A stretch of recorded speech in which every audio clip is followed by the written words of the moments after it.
الحمد للہ والصلاة والسلام علی رسول اللہ اما بعد۔ یہ حدیث متفق علیہ ہے، یعنی امام بخاری اور امام مسلم اپنی صحیحین کے اندر لے کر آئے ہیں کہ اللہ کے رسول صلی اللہ علیہ وسلم نے اپنے صحابی رسول عبداللہ بن قیس رضی اللہ عنہ سے فرمایا، کیا میں تمہیں جنت کے خزانوں میں سے ایک خزانے کے بارے میں خبر نہ دوں؟ تو صحابی رسول نے کہا بھلا یا رسول اللہ، کیوں نہیں، آپ عرض کیجئے کہ کون سا جنت کے خزانوں میں سے ایک خزانہ ہے؟ تو آپ صلی اللہ علیہ وسلم نے فرمایا، تو یہ پڑھا کر لا حول ولا قوت الا باللہ۔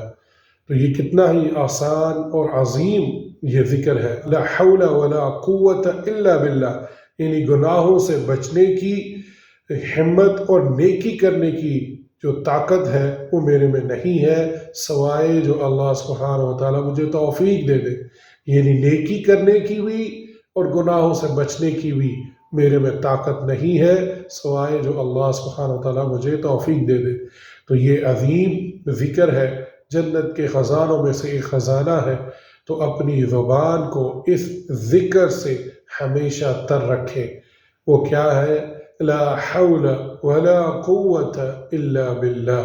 اور یہ ہمیں سکھلاتا ہے کہ آج اگر میں اور آپ کوئی نیکی کا کام کر رہے ہیں تو وہ اللہ کی توفیق سے ہے، اور یہ بھی سکھاتا ہے یہ ذکر کہ اگر ہم گناہوں سے بچ رہے ہیں تو وہ بھی اللہ کی توفیق سے۔ تو اللہ سبحانہ و تعالی ہمیں مرتے دم تک نیک کام کرنے کی توفیق عطا فرمائے اور ہر قسم کی گمراہیوں سے، گناہوں سے بچا کے رکھے، اور ہمارا خاتمہ بالایمان عطا فرمائے۔ تو آئیے اس ذکر کو کثرت سے اپنی زبان میں اس کو تر رکھیں، لا حول ولا قوت الا باللہ۔